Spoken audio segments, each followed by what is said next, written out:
मित्रों, आज हम संत मीराबाई इनकी कविता देखने वाले हैं, जिस कविता का नाम है गिरधर नागर।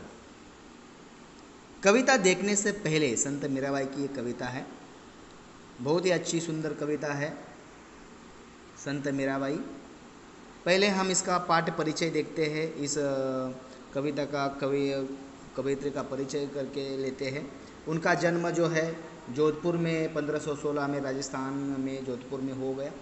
उनकी मृत्यु द्वारिका में गुजरात में हो गई।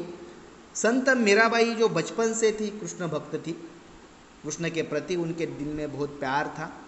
बाद में उन्होंने गृह त्याग करके वो मंदिरों में घूम घूम कर भजन गाया करती थी श्री कृष्ण को प्राप्त करने के लिए। मीराबाई के भजन हैं एकदम बहुत अच्छे माधुर्य भाव से ओतप्रोत भरे हुए करते थे। आपके मीराबाई के पदों में प्रेम की तल्लीनता समान रूप से पाई जाती है। उन्होंने बहुत सारी रचनाएं हिंदी में की है। उसमें से नरसिंह जी का मायरा, गीत गोविंद, राग गोविंद, राग सोरठ के पद इनकी रचना है। अब इस जो पद है यो गिरधर नागर, इस कविता में मीराबाई क्या कहती है देखो। मीराबाई के सभी पद जो होते हैं आराध्य के प्रति ही समर्पित होते हैं। अब आराध्य मतलब उनका जो भगवान है श्री कृष्ण, उनके प्रति उनके दिल में जो प्यार है इसलिए वो समर्पित होते हैं। उनके पद जो होते हैं स्वर भागवत प्रेम ही है, भगवान को प्राप्त करने के लिए जो पद गाते हैं उसलिए है। और इस पद में उनकी उत्सुकता, भगवान को श्री कृष्ण को मिलने की तमन्ना, उनकी आशा, उनकी प्रतीक्षा के भाव से सब भरी हुई ये उनकी कविता है। तो आइए देखते हैं कविता। इस कविता में श्री कृष्ण के प्रति उसको प्राप्त करने के लिए ये मीराबाई पहले पद में क्या कहती है देखो। संत मीराबाई कहती है, मेरे तो गिरधर गोपाल, मेरे तो गिरधर गोपाल, दूसरो न कोई। मेरा तो श्री कृष्ण। मीराबाई गिरधर गोपाल अर्थात श्री कृष्ण की उपासना करते समय कहती है, क्या कहती है देखो। मेरे तो गिरधर गोपाल दूसरो न कोई, जाके सिर मोर मुकुट मेरो पति सोई। मीराबाई गिरधर गोपाल अर्थात श्री कृष्ण की उपासना में मग्न होकर कहती है कि जिन्होंने माथे पर मोर पंख का मुकुट धारण कर रखा है वो मेरे स्वामी है, पति है। मेरे तो गिरधर गोपाल दूसरो न कोई, जाके सिर मोर मुकुट। जाके सिर मतलब जिनके, सिर मतलब सर पर मोर पंखों का मुकुट है वो मेरे पति लगते हैं, वो मेरे पति परमेश्वर है। आगे क्या कहते देखो। छाड़ी दई कुल की कहानी कहाँ करी है कोई।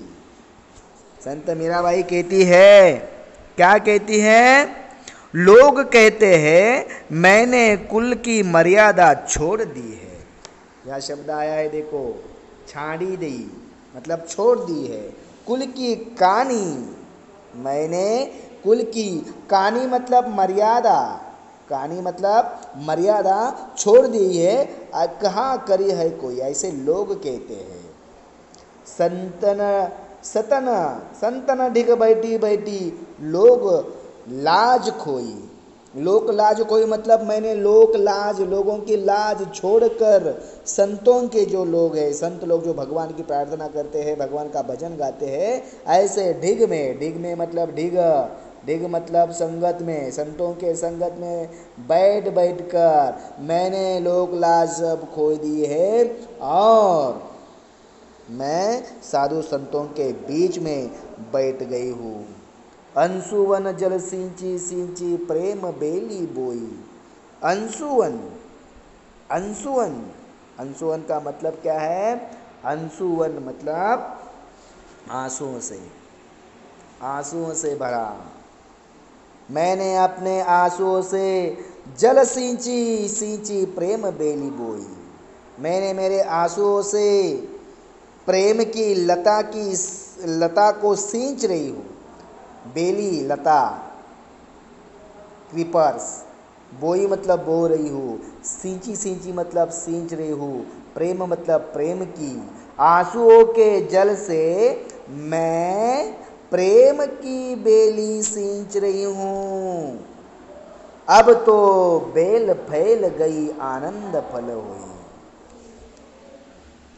संत मीराबाई कहती है, क्या कहती है? संत मीराबाई कहती है, ये प्रेम की लता विकसित होकर मेरे तन मन में पूरी तरह फैल गई है और मैं अपने स्वामी को भक्ति में डूबकर आनंद का फल प्राप्त कर रही हूँ। आनंद, आनंद मतलब खुशी। अब तो बेल, मेरे प्रेम की बेल मतलब बेली जो है, अब वो चारों ओर फैल गई है और मेरा तन मन में पूरी तरह वो फैल गई है और मैं अपने स्वामी की भक्ति में डूबकर आनंद का फल प्राप्त कर रही हूँ।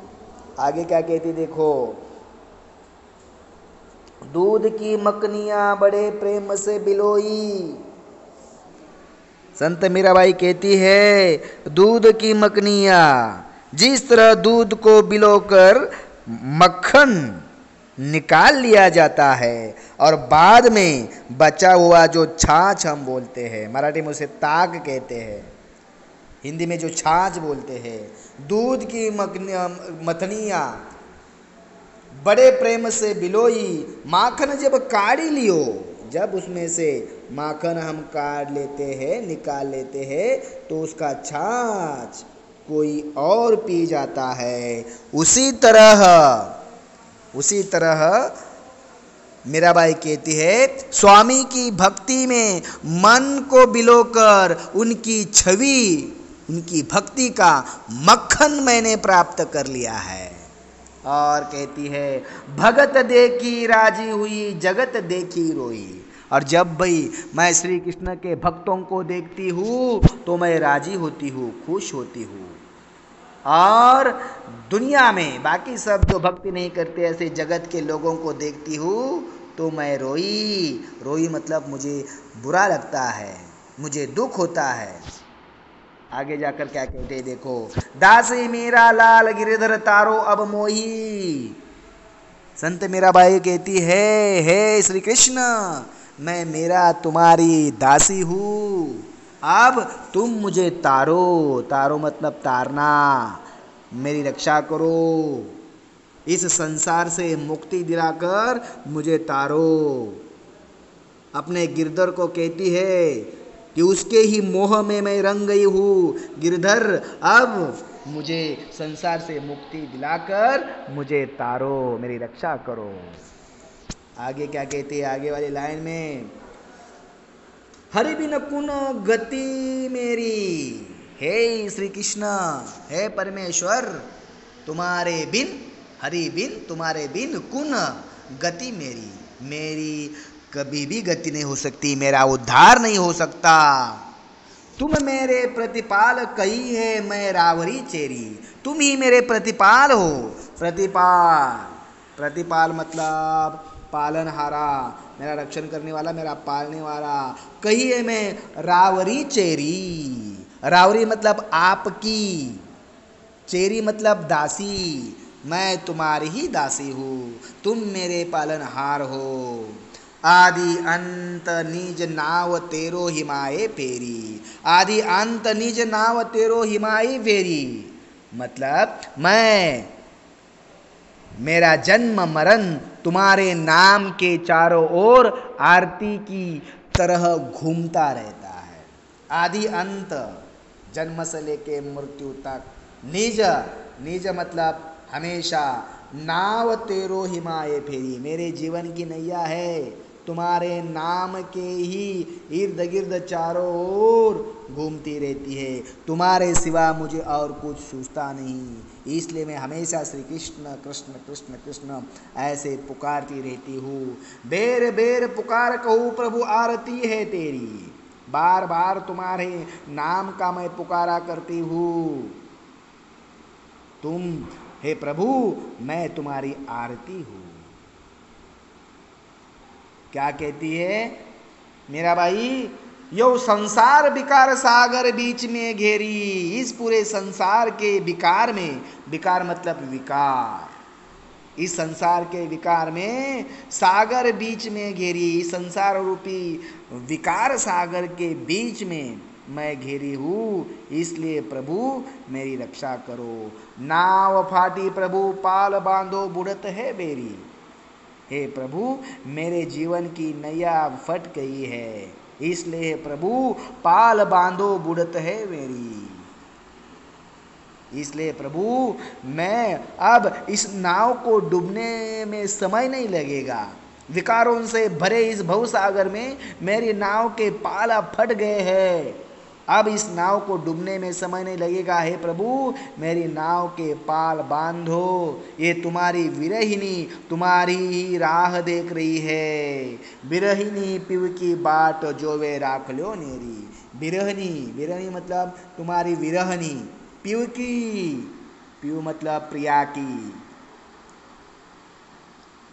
संत मीराबाई का प्रिया पिव की कौन है? श्री कृष्ण है। अब ये बिरहनी तुम्हारी ही बाट देख रही है, बाट मतलब राह देख रही है, जो वे राख लो नेरी, ये तुम्हारी बिरहनी तुम्हारी ही राह देख रही है, दासी मेरा राम रटत है मैं शरण हूँ तेरी, ये दासी सेविका दासी मीराबाई तुम्हारी ही है और तुम्हारे शरण में आई हूँ, मैं तुम्हारे नाम का रट लगाती हूँ, रट लगना मतलब बार बार नाम का पुकारा करना। आगे जाकर संत मीराबाई क्या कहते हैं देखो, फागुन के दिन चार होरी, फागुन के दिन चार होरी खेल मना रे, मीराबाई कहती है फागुन के 4 दिन होली खेल कर मनाओ, फागुन मतलब फागुन मास में जो होरी मतलब होली, होली मतलब होली जो आती है उसमें रंग कर, होली खेल कर, होली के 4 दिन खेल कर मनानी चाहिए। बिन करताल पकवाच बाजे अनहद की झनका, बिन करताल, करताल और पकवा जैसे वाद्यों के बिना केवल अनहद नाद की झनकार के साथ बिना, मतलब ऐसी होली खेलना चाहिए बिन करताल पकवाज, उसमें ना पकवाज ना करताल बजना चाहिए, अनहद की झनकार ना अनहद की नाद होनी चाहिए, अनहद की नाद होनी चाहिए, ऐसे बिना बजाए बिन सुर राग छति सु गावे। मीराबाई कहती है, क्या कहती है कि बिना किसी राग रागिनी के, राग सुर राग छतिसु मतलब बिना किसी राग रागिनी के अपने रोम रोम से प्रभु की, रोम रोम रनकारे, अपने रोम रोम से अंदर से रोम रोम से प्रभु की भक्ति से भर कर हमें गीत गाना चाहिए, उसमें ना किसी पकवाज की जरूरत है, ना अनहद के झनकार की जरूरत है, ना सुर की ना ताल की, हमारे अंदर के रोम रोम के रनकार से झनकार से हमें ये गीत गाने चाहिए। सील संतोख की केसर घोली प्रेम प्रीत पिचकारी, देखो क्या कहते हैं, कहते हैं सील संतोख की केसर घोली प्रेम प्रीत पिचकारी, शील और संतोष का केसर घोलकर, सील मतलब शील, संतोख मतलब संतोष आनंद, इसका केसर घोल घोल कर प्रेम पीत पिचकारी रे, क्या करना चाहिए, पिचकारियों से स्नेह का रंग उड़ाओ, अर्थात अपने जीवन में, देखो आगे गया, उड़त गुलाल लाल भयो अंबर बरसत रंग अपार रे, क्या कहते हैं देखो, वो कहते हैं शीला और संतोष का केसर घोलकर पिचकारियों से स्नेह का रंग उड़ाओ, गुलाल उड़ाओ और अपने जीवन में संतोष और प्रेम का रंग भरो, चारों ओर उड़ते गुलाल से पूरा आकाश लाल हो गया है, रंग ही रंग बरस रहा है, पिचकारी प्रेम की प्रीत से भरी पिचकारी का उपयोग करो, चारों ओर अंबर में गुल प्यार का प्रेम का रंग का गुलाल उड़ाओ और जीवन में संतोष और प्रेम का रंग भरो। घट के पट सब खोल दिए हैं, आत्मा पर पड़े घूंघट के पट खुल गए। पट मतलब पर्दा। आत्मा पर पड़े घूंघट के जो पर्दे हैं अब ये खोल दिए हैं। घट के पट सब खोल दिए, लोग को लाज सब डार रे। सब लोग लाज, लोगों के लाज का त्याग कर दिया है। हे प्रभु मेरा के प्रभु गिरधर नागर चरण कवल बलिहार रे। हे प्रभु मैं तुम्हारी ही दासी हूँ। हे प्रभु गिरधर नागर आपके चरण कमलों पर, चरण कवल, कवल मतलब कमल, चरण कमलों पर आप बिलगना चाहती हो, बिलहारी जाती है, मैं बिलगना चाहती हूँ। इसलिए प्रभु मेरा भाई कहती है अपने निस्वार्थ प्रेम भावना से वो प्रभु को कहती है कि मैं अब तुम्हारे शरण में आई हूँ, अब इस असार संसार से मुक्ति दिलाकर मुझे तारो। ये कविता बार बार पढ़ोगे, इसका विश्लेषण बार बार पढ़ोगे, इस कविता में जो भी शब्द आए हैं वो अगर आप बारीकी से देखोगे तो इसका अर्थ आपको अच्छी तरह से समझ में आएगा।